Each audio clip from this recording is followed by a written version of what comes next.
All new at 10, several breaking news stories. A Eureka cop car rammed by a car chase suspect. New video just into our newsroom. A huge reward tonight if you can track down this murder suspect. He's wanted for a brutal killing of a hotel manager in South City, just one of 6 murder victims. I'll never forget that. Having a gun pointed at you, it's not something that you forget. He's just another guy trying to make a living. He gets robbed, but this pizza driver says he could be on the verge of getting fired. And look at this, your classic drug bust. And 2 schools in the same district broken into. The thieves look like students who took off with iPads and laptops. Live from KMOV, News 4 is covering breaking news. Hello, everyone. We are covering several breaking news stories at this hour. First, police investigating a deadly shooting in St. Clair County. Investigators working to sort this out right now, but it appears a homeowner shot a suspected burglar who may have been someone he knew. This happening in the small community of Lindsborg, which is near New Athens, to the southwest of St. Louis. News 4's Alexis Zotos is there tonight. Alexis? As we said, a busy night. Breaking news at this hour in Wentzville as well. 1 person dead in a house fire. The fire in a house in the 1400 block of Plaza Place. Firefighters were called to the home shortly before 7 this evening, finding heavy flames. Neighbors and family members said there was someone inside. When crews did get in, they found one victim in a back bedroom. We have no word on the age or sex of the victim. Also, no idea at this early stage as to what caused that fire. News 4 covering breaking news in Eureka. A police chase this evening leads to a crash involving a police car and the suspect's car. Police telling us it all began around 7:30. It was over in just 10 minutes. It ended near the intersection of State Highway W and Twin Rivers Road. The suspect was hospitalized with injuries. It appears the officer was not badly hurt. It is not clear right now what started the chase. We are also watching breaking news right now in Webster Groves. A large police presence outside a home and streets blocked off. That's right. At one point, there were reports of someone threatening to make bombs. News 4's Matt Cesny is near the scene. Matt. News in South St. Louis. Several blocks of the Soulard neighborhood were plunged into darkness tonight for a couple of hours. At one point, Ameren was reporting about 3,000 customers without power, so no street lights and no power for many restaurants and bars in the Soulard district. Ameren tells us tonight it was a problem at the Soulard substation. And we are working to get more information on a story we brought you as breaking news at 6. 2 victims shot in North St. Louis. One is dead. This happening shortly before 6 o'clock in the 5600 block of Acme. That's in North St. Louis near West Florissant and Goodfellow. Bullet casings could be seen in multiple spots on the street. Police telling us a 37-year-old died from his wounds. Well, that shooting comes after an unusually violent 12-hour period in St. Louis that saw 5 shootings, leaving 6 dead. The shootings taking place across the city beginning at 7:30 last night through 8 this morning. Police say that at least in 3 of the shootings, the victims and the suspects knew each other. St. Louis police have made arrests in 3 of the cases. We have a new development tonight that could help solve one of those murders. The Drury hotel chain now offering a $25,000 reward for information leading to an arrest of the man who shot and killed a worker at the Drury Inn at Hampton and I-44. Police say the front doors to the Drury were locked. A 50-year-old Scott Knopfel let the suspect in. That was around 3 this morning. The gunman jumped the counter and shot him in the head during a brief struggle while opening the cash drawer. Tonight, those who knew Knopfel are in shock. They'd see him on a nightly basis. He was a true professional, jovial, always went out of his way to make customers happy. Just couldn't find a better guy. News 4 also talk with some of Knopfel's neighbors who describe him as a very kind man who was one of the hardest workers they'd ever met. Again, Drury Inn now offering a $25,000 reward to anyone providing information that helps solve this crime. The rash of murders ended at 8 this morning when a gunman pulled alongside a car at Tucker and Shoto and after exchanging words with the driver, opened fire. That driver, 32-year-old Sherry Simpson, was killed. A passenger was shot in the hands. Another passenger was not hurt. The suspect was arrested within hours in St. Louis County. Take a look at these surveillance photos just into the newsroom tonight. They show 4 people breaking into a high school and elementary school in Jefferson County. The crime discovered just moments before school started, putting school officials and parents on high alert. At 10. First, his life was in danger. Now it might be his job. Earlier this week, News 4 told you about a Papa John's driver who said he was held up by 2 men while out on a delivery. Well, now he says he could be fired for something that happened that same night. Jasmine Huda live with the Bommarito Street Fleet in South St. Louis. Jasmine. Sharon, St. Louis Recorder of Deeds Sharon Carpenter worked 34 years, earned her pension. Now she's drawing money from it and getting paid to work at her old job at the same time. That report comes from St. Louis Public Radio. Carpenter resigned last year in the midst of a hiring scandal, but she beat out Jennifer Florida for her old job and is now drawing 2 paychecks. The move is perfectly legal. Carpenter tells St. Louis Public Radio she is now listed as a new employee. The Normandy School District gets a huge boost for its efforts to encourage students to read more. Today, 3,000 books were donated to Washington School. The books come from the Half Price Bookstore in Chesterfield. It's a national book resale chain. A store manager saying the store often ends up with more books than can be sold, and the chain sees this as a great way to distribute the surplus. We think it's very important that kids own their own books. Books enhance their lives. They can travel the world through a book. In Normandy, we are trying to promote literacy at home and at school, so it is really beneficial for our children to have access to books at home in addition to at school. Last year, Half Price Bookstore donated 1.6 million books nationwide. And Steve, a big warm up tomorrow and into the weekend. It would be nice. You know, if this were May, upper 40s and 50s, we'd be calling cold, but we're all excited about this. So we get more of what we had today for tomorrow and mid 50s by Saturday. That's the peak of this warm up. A good day to be out, maybe do some grilling. Enjoy. All right, well, get it in. When you wake up tomorrow, News 4 This Morning will have all the news making headlines overnight, as well as weather and traffic on the 4s. It starts at 4:30. Thanks for joining us and have a great night. Stunning details about an alleged shooter going after victims, not once, but twice. Accusations of extortion involving a local mayor surfacing tonight. News 4 learning new and blatant security starting tonight at a kid's restaurant. If transparency is key, why are dash cams non-existent in St. Louis County? News 4 at 10 right now. Live from KMOV, this is News 4 at 10. To come into my story, say somebody shot me in the hand and legs. A convenience store owner describing to News 4 the terrifying moments when a man runs inside his shop covered in blood, pleading for help. But what happens next is even more unbelievable. Only News 4's Julian Johnson spoke with the owner. He's live at police headquarters downtown. Julian, the alleged shooter came back for more. Tonight, the manhunt is over for one of the suspects who carjacked and kidnapped a Kansas City man who later escaped in Jennings. 25-year-old Robert Caldwell has been on the run since last week's kidnapping, but today he was arrested by police after a police chase in central Kentucky, which is where he's from. Police say he ditched his car and tried to escape through the woods, but was quickly caught. Went up through a yard, tore that yard all to pieces, come around in front of the station here, right off that bank. He wasn't going to give up, nor were we going to give up. He was pretty muddy, and we were too. Caldwell is now awaiting extradition back to Missouri. Police are still looking for the second suspect.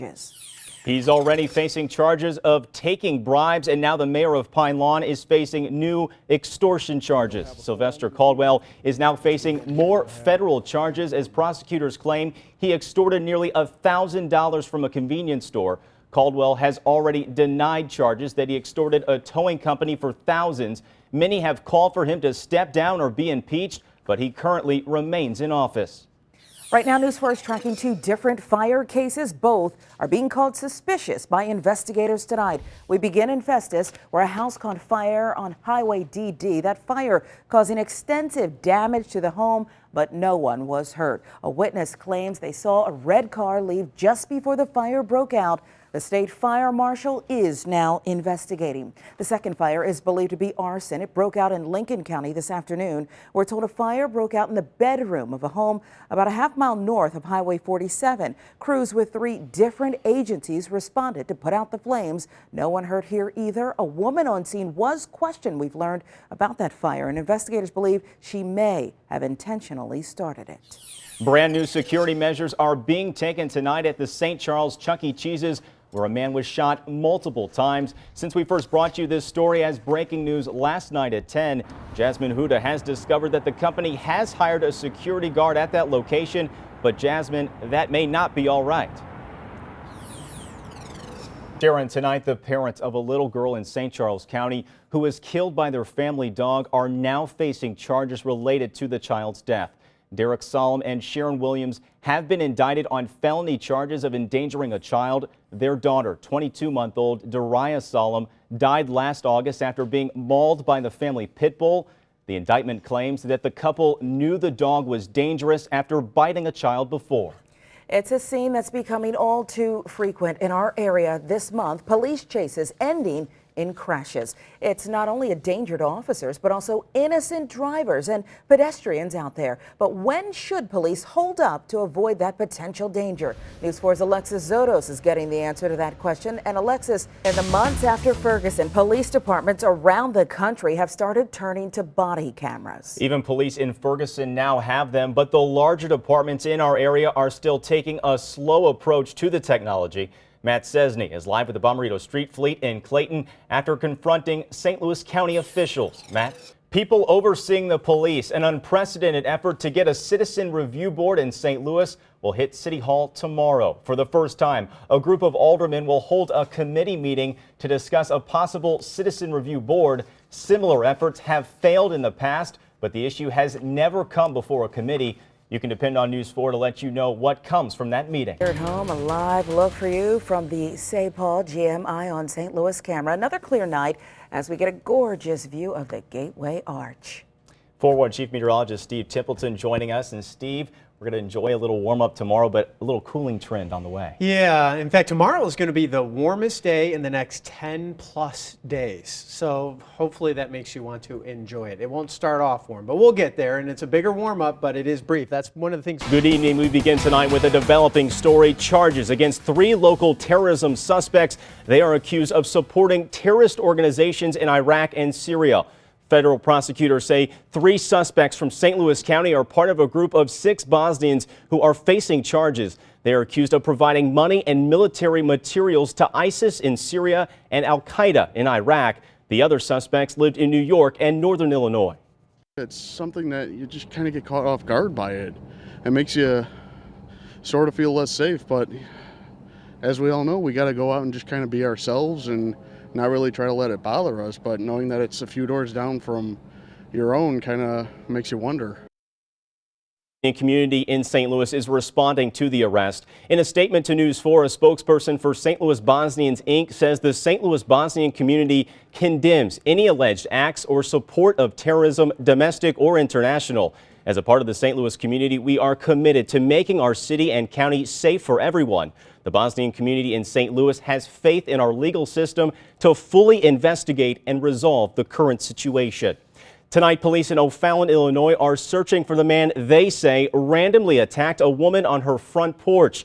News 4's Alexis Zotos is live with the Bommarito Street Fleet. And Alexis, police are concerned because of what the suspect was wearing. A man wanted for allegedly breaking into a home in Collinsville is in custody tonight. U.S. Marshals arrested 44-year-old John Lee on Friday. Lee was wanted in connection with a home invasion in the 500 block of Chestnut Street in Collinsville. The homeowner says he opened his front door and found Lee standing inside of his house. The suspect ran off after a struggle. Police say they believe Lee is also connected to 2 other burglaries in the area. The student who allegedly brought a gun to Granite City High School is facing a felony charge. The 17-year-old is accused of bringing a gun to school on Thursday. It was not loaded, but school officials say there was ammunition in a backpack. No one was injured. The teen has been charged with unlawful use of a weapon in juvenile court. His name has not been released. More than $1 million of heroin is off the streets tonight. St. Louis County Police confiscated 6 kilos of the drug during a recent bust by the Drug Task Force. Heroin has become a growing problem in the St. Louis area, and local police agencies are stepping up efforts to go after dealers. Well, if you didn't spend a little time outside today, you missed out. An absolutely gorgeous day out there. Meteorologist Kristen Cornett is here with our first look at the forecast. One Metro East city is moving forward with plans to fight violence. East St. Louis is in the middle of its 40 Days of Nonviolence program. Since the start of the program 2 weeks ago, a 30-year-old man was shot and killed after an argument. Today, Brittany Noble-Jones talked with children from East St. Louis to see how crime is impacting their lives. News 4 is working to get more information about the allegations against a teacher's aide in the Metro East. Police are investigating claims that a staff member in the Belleville School District battered a child. The attack is suspected of happening inside Douglas Elementary School. The district now taking steps to protect children at the school. And at the same time made sure that the individual involved with the allegation would not be in a position of being around children in the school. We're in the business of children, so we always, our goal is to make sure that every one of our students who comes to school every day has a safe and positive environment to learn in. So far, the name of the aide has not been released because charges have not been filed. The flu is spiking in some parts of the St. Louis area. That's just ahead. Plus, new information about measles across the country and where the latest cases are showing up. And what we know tonight about the fate of an American woman held captive by Islamic militants in Syria. Live from KMOV, this is News 4 at 6. Good evening. Another busy day for St. Louis firefighters and new evidence tonight about the dangers of space heaters. This afternoon, firefighters were called to the 2200 block of College for a first alarm house fire. One person inside the home got out safely. Firefighters say preliminary investigation found a space heater with wires spliced together near where that fire started. Space heaters are also linked to a fire on Friday that killed a 7-year-old girl and critically injured her sister. Today, St. Louis firefighters were out in the Hyde Park neighborhood spreading the word about fire safety. Brittany Noble-Jones has more on what firefighters are hoping to accomplish. Firefighters say they installed nearly 50 smoke detectors today in homes in the Hyde Park neighborhood. If you are outside today, the temperatures, well, they are dropping and you could see snow before the weekend is over. Let's get our first check of the weather with meteorologist Kristen Cornett. Kristen. And despite the chilly temperatures, crowds still filled the streets of Soulard for Mardi Gras celebrations, and police were also out in full force. News 4's Alexis Sotos speaking with them about issues they faced. Alexis? Tonight, St. Louis police are also investigating the city's 20th homicide of the year. News 4 has learned the victim of a shooting earlier this week has died from his injuries. Police say 48-year-old Michael Pankins was shot Monday near North Kings Highway and Interstate 70. Witnesses say the victim got into a fight with 2 men before the shooting. Police are still searching for the suspects. In the Metro East, officers are about to begin a new plan to fight crime and reduce violence. Starting Monday, East St. Louis police will begin hotspot policing. Chief Michael Flory says he and other surrounding agencies came up with the plan.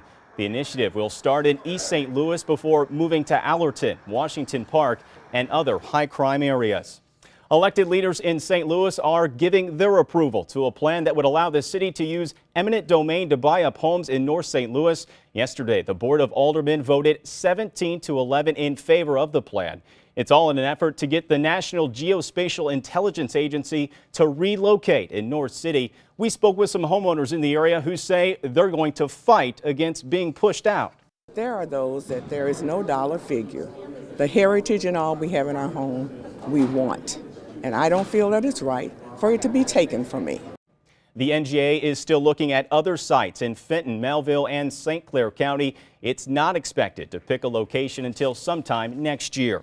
In the meantime, the issue of a civilian review board for St. Louis police is on hold for now. The issue did not come up for a vote during yesterday's Board of Aldermen meeting. The bill setting up a review board did pass its first hurdle, making it out of committee earlier this week.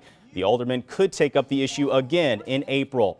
Some Illinois lawmakers want to ban red light cameras across the state. They say the cameras are failing to make driving safer in Illinois and are simply a revenue grab for small towns. News 4 has been tracking red light camera ticketing in Granite City. There, police say accidents have decreased dramatically since cameras were installed at Madison Avenue and 27th Street. Officers say there have only been 5 crashes at that intersection in 4 years. Police in Canada say they stopped a mass murder plot. The suspects planning an attack at a shopping mall on Valentine's Day. That just ahead. Plus, a deadly shooting at a cafe in Denmark. Why those inside the restaurant may have been targeted. And we are getting new information tonight about the shooting inside a terminal at Dallas-Fort Worth Airport. Those stories and more when News 4 at 6 continues.